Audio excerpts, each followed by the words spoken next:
या देवी सर्वभूतेषु माँ लक्ष्मीरूपेण संस्थिता नमस्तस्यै नमस्तस्यै नमस्तस्यै नमो नमः।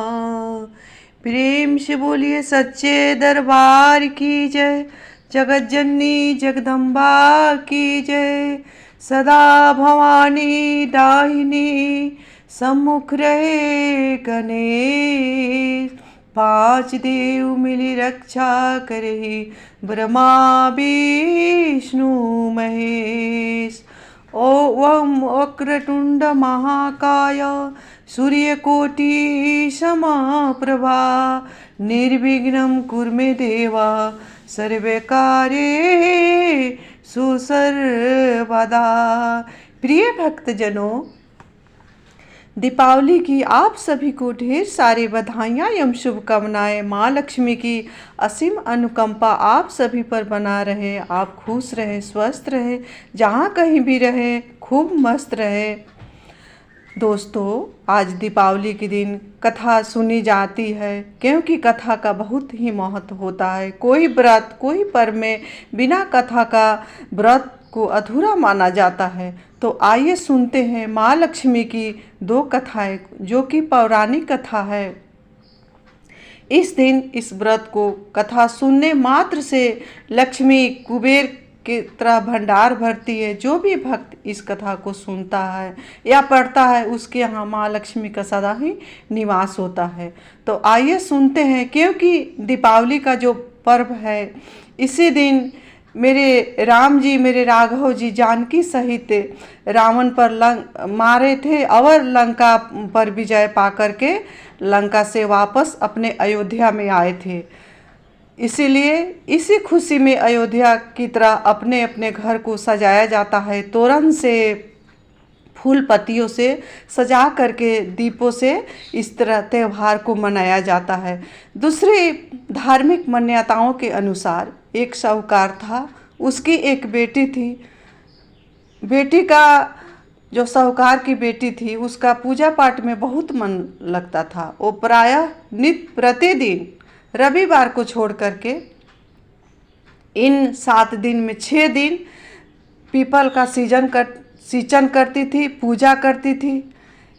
इसी पूजा पाठ से प्रसन्न होकर एक माँ लक्ष्मी एक दिन बोली कि मैं तुम्हारे पास चलूँगी, तुम कौन हो, तुमको मैं अपना सहेली बनाऊँगी। इस पर जो साहूकारनी की बेटी थी साहूकार की, वो घबरा गई और आ कर के अपने पिता से पूछी कि हे पिताजी, मैं पूजन करने जाती हूँ, पीपल में सिंचन करती हूँ, वहीं पर एक मुझे सहेली बनाने के लिए आती है। मुझे पता नहीं है कि वो कौन है। आप आज्ञा दे तो मैं उसे अपना सहेली बना लूँ। साहूकारनी ने बोली कि ठीक है बेटी, जाओ, उसे तुम अपना सहेली बना लो। फिर उस दिन साहूकार की बेटी सिंचन करने गई, पूजन करने गई पीपल का। उसी समय माँ लक्ष्मी ने बोली कि क्या तुम अपने पिता से आदेश ले ली, मुझे अपना सहेली बनाओगी? साहूकार की बेटी बोली, हाँ, मैं आपको अपना सहेली बनाऊंगी। माँ लक्ष्मी ने साहूकार की बेटी की भक्ति से प्रसन्न होकर के उसे अपना सहेली बना ली। फिर साहूकार की बेटी अपने घर में आई, खुशी खुशी अपने पिता को, अपने माता को सारी बात बताई। साहूकारनी ने बहुत प्रसन्न हुआ और दूसरे दिन फिर जाती है पूजा करने के लिए। नित्य प्रतिदिन का काम था साहूकार की बेटी को जाना, पीपल का सिंचन करना, पूजन करना, दीपक जलाना। यही अमावस्या तिथि था, कार्तिक कृष्ण पक्ष अमावस्या तिथि के दिन फिर साहूकारनी की बेटी गई पूजा करने, पीपल में सिंचन करने। उसी समय माँ लक्ष्मी बोली कि चलो मेरे घर चलते हैं। फिर साहूकारनी की बेटी बोली कि मैं जा रही हूँ, अपने माता पिता से आदेश लेकर के ही आपके घर मैं जाऊँगी। फिर साहूकारनी की बेटी आई, अपने माता पिता को सारी बात बताई। साहूकारनी ने अपनी बेटी को बोला कि हाँ बेटी जा सकती हो। साहूकारनी की बेटी फिर तीसरे दिन गई पूजन करने। फिर माँ लक्ष्मी आई, बोली कि सहेली चलो मेरे घर चलते हैं।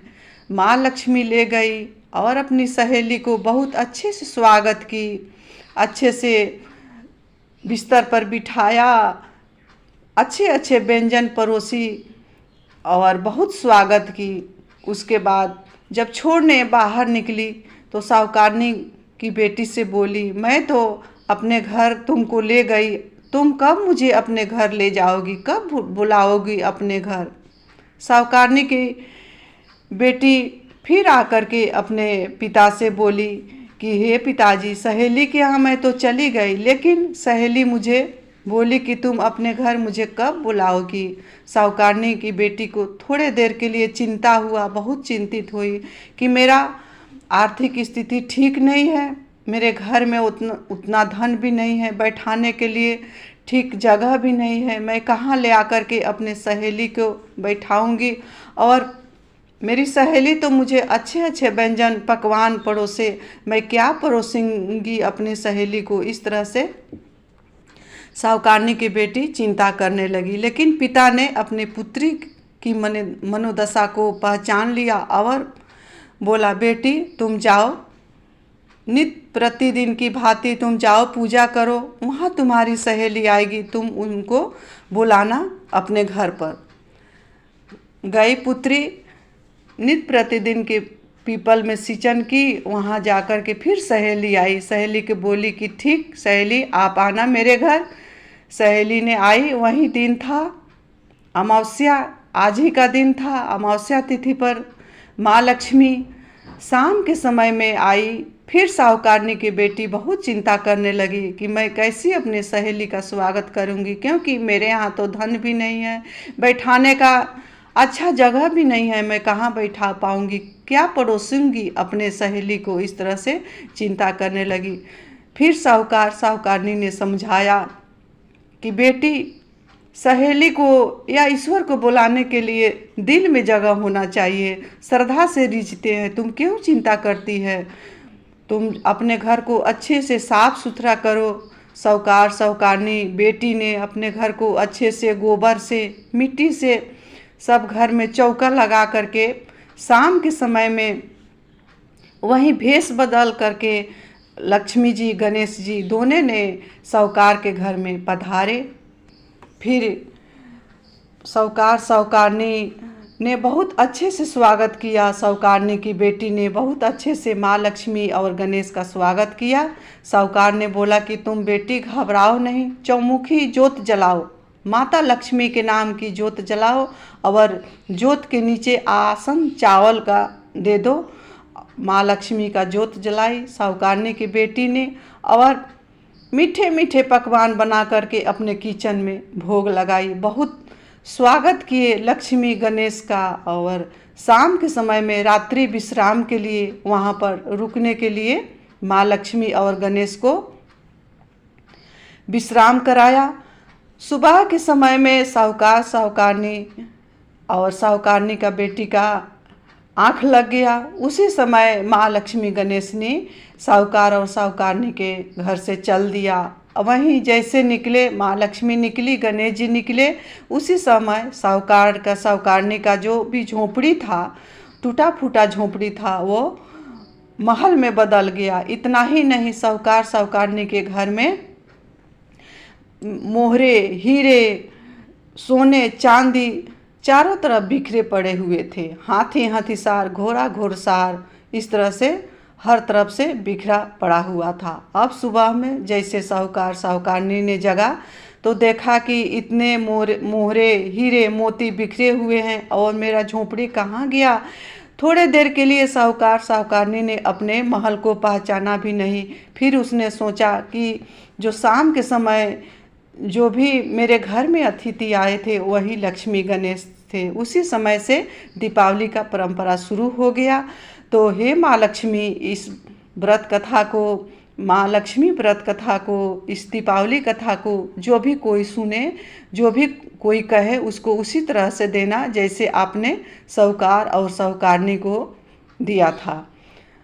दीपावली की दूसरी कथा। एक समय माँ लक्ष्मी क्षीर सागर से भ्रमण करने के लिए शाम के समय निकली। यही दिन था अमावस्या तिथि, कार्तिक कृष्ण पक्ष अमावस्या तिथि था। माँ लक्ष्मी ने निकली, शाम हो गया। माँ लक्ष्मी ने सोचा कि क्यों न मैं आज मृतभुवन में ही विचरण करके कहीं विश्राम करूं। माँ लक्ष्मी ने देखा चारों तरफ अंधेरा था, कहीं भी उजाला नहीं था। लेकिन घूमते घूमते जब शाम हो गया, रात्रि का 8 बज गया, तो देखी कि एक वृद्धा स्त्री ने अपने दरवाजे पर एक जोत जला करके वहीं पर चरखा चला रही थी।